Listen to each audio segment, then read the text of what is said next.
এখন আমরা সাবেস বা সেলফ ইন্ডাকশন সম্পর্কে জানব। একটা কুণ্ডলী আমি এখানে দেখো ছবিতে দেখিয়েছি, কুণ্ডলীটা হচ্ছে সি। এই সি কুণ্ডলীর সঙ্গে একটা চাবি কে, একটা ব্যাটারি বি এবং একটা রিওস্টেট RH যুক্ত আছে। এখন কে চাবিটা বন্ধ করলে সি কুণ্ডলীর মধ্য দিয়ে তড়িৎ প্রবাহ ঘটবে। যখনই সি কুণ্ডলীর মধ্য দিয়ে তড়িৎ প্রবাহ ঘটবে তখন সি কুণ্ডলীর চারপাশে একটি চুম্বক ক্ষেত্র সৃষ্টি হবে।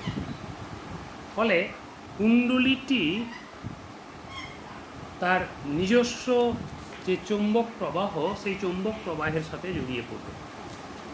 এখন সময়ের সাপেক্ষে যদি আমরা তড়িৎ প্রবাহ মাত্রা বাড়াই বা কমাই রিওস্টেট RH ব্যবহার করে, তাহলে সেক্ষেত্রে কিন্তু চুম্বক প্রবাহের মানটাও বাড়বে বা কমবে। যখন কুণ্ডলীর মধ্য দিয়ে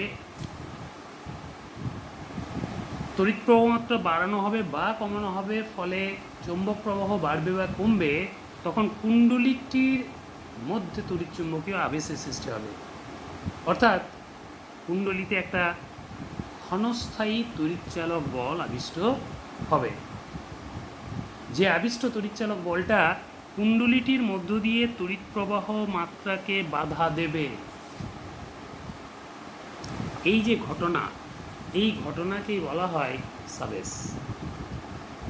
আমরা লেঞ্জের সূত্র অনুসারে জানি এই যে আবিষ্ট তড়িৎচালক বল, এই আবিষ্ট তড়িৎচালক বল তার উৎপত্তির কারণকে, অর্থাৎ কুণ্ডলীর মধ্য দিয়ে তড়িৎ প্রবাহ মাত্রা বৃদ্ধি বা হ্রাসকে বাধা দেবে।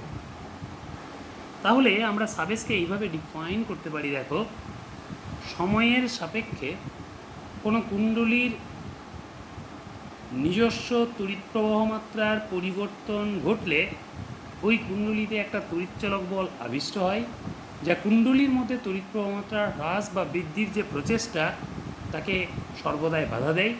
আর এই ঘটনাটাকেই বলি আমরা সাবেস। আর এই যে সাবেসযুক্ত বর্তনী, এটাকে আমরা বলি আবেশ বর্তনী বা inductive circuit. This is the inductive circuit.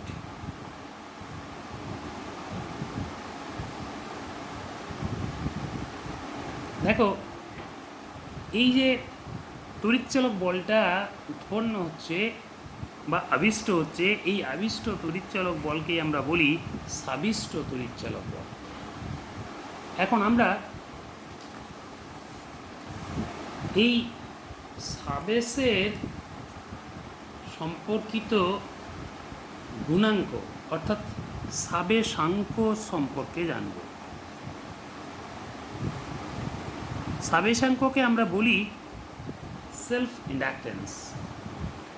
কোনো একটা কুণ্ডলী, সেই কুণ্ডলীর মধ্য দিয়ে তড়িৎ প্রবাহ গেলে কুণ্ডলীটির সঙ্গে জড়িত যে চৌম্বক প্রবাহ, সেই চৌম্বক প্রবাহ যদি ফাই হয়, তাহলে চৌম্বক প্রবাহ তড়িৎ প্রবাহ মাত্রা এর সঙ্গে সমানুপাতিক হয়।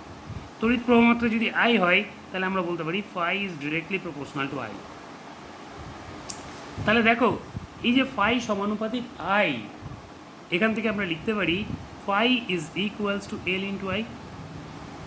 Let us suppose this is equation number 1. এখন এই সমীকরণে আমরা যদি ধরে নিই যে I is equals to 1, তাহলে যদি I is equals to 1 হয়, তবে সেক্ষেত্রে phi is equals to আমরা লিখতে পারবো L। তাহলে দেখো, এই যে L, এই এলটাই হচ্ছে সাবেশাঙ্ক। এই এলটাকেই বলা হয় কুণ্ডলীর সাবেশ গুণাঙ্ক বা সাবেশাঙ্ক। এটাকে বলা হয় সাবেশাঙ্ক কুণ্ডলীটির সাবেশাঙ্ক।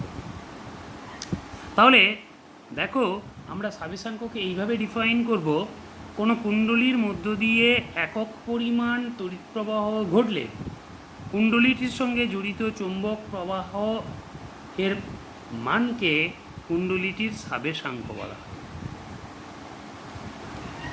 এখন আমরা লেঞ্জের সূত্র অনুসারে জানি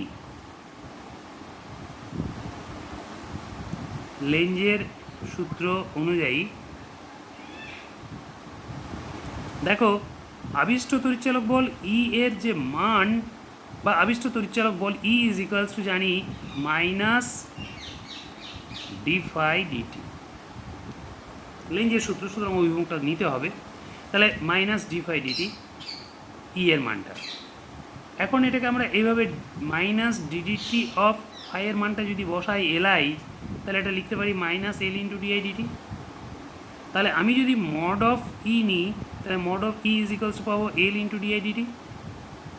এখন দেখো এটা ধরে নিচ্ছি সমীকরণ 2। তাহলে দেখো এই যে mod E is equals to L into DI DT, equation number 2, এখানে আমরা যদি ধরি DI DT is equals to 1, তবে সেক্ষেত্রে মড অফ ই এর মানটা কিন্তু এল এর সঙ্গে সমান হয়ে যাবে, সাবেশাঙ্কের সঙ্গে সমান হয়ে যাবে। তাহলে দেখো আমরা সাবেশাঙ্কের একটা বিকল্প সংজ্ঞা এইভাবে দিতে পারি, সময়ের সাপেক্ষে কোনো কুণ্ডলিতে তড়িৎ প্রবাহ পরিবর্তনের হার একক হলে কুণ্ডলিতে আবিষ্ট যে তড়িৎচালক বল তার মানকে বলা হয় ওই কুণ্ডলীর সাবেশাঙ্ক। এখন আমরা এই সাবেশাঙ্কের একক নির্ধারণ করব। দেখো এল এর একক আমরা এইভাবে বের করতে পারি, যেহেতু আমরা জানি phi is equals to L into I, তাহলে L is equals to phi by I. তার মানে এল এর একক আমরা এইভাবে পাবো। দেখো এল এর একক বের করার জন্যে আমরা ফাইয়ের একককে আয়ের একক দিয়ে ভাগ করে দেবো। তাহলে এল এর একক হবে, ফাইয়ের একক মানে হচ্ছে ওয়েবার, আয়ের একক হচ্ছে অ্যাম্পিয়ার। তাহলে ওয়েবার পার অ্যাম্পিয়ার, এটাকে আমরা কি বলি জানো? হেনরি, ক্যাপিটাল এইচ দিয়ে ডিনোট করি। তাহলে সাবেশাঙ্কের এসআই পদ্ধতির একক হলো হেনরি, এটা এসআই পদ্ধতিতে। তাহলে হেনরিকে আমরা এইভাবে ডিফাইন করতে পারি, বা কোনো কুণ্ডলীর সাবেশাঙ্ক 1 হেনরি বলতে বোঝায় ওই কুণ্ডলীটার মধ্য দিয়ে যদি 1 অ্যাম্পিয়ার তড়িৎ প্রবাহ ঘটে, তাহলে কুণ্ডলীটির সঙ্গে জড়িত চৌম্বক প্রবাহের মান হবে 1 ওয়েবার।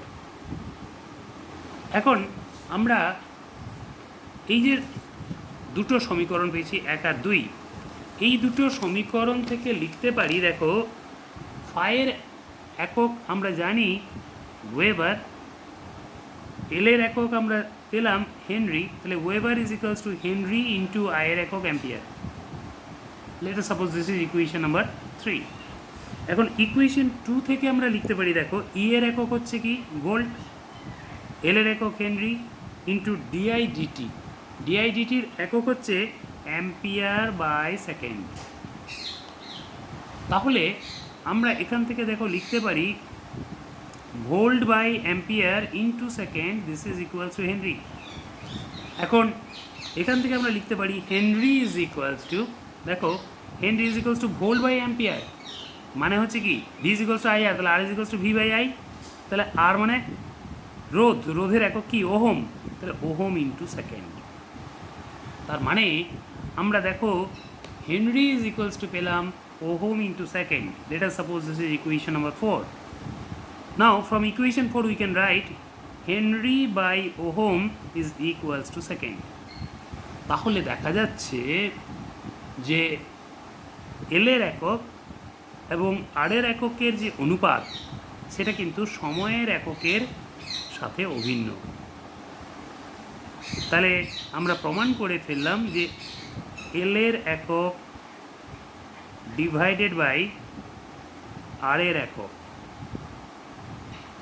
দেখো এল এর একক বাই আর এর একক ইজ ইকুয়ালস টু আমরা লিখতে পারছি সময়ের একক।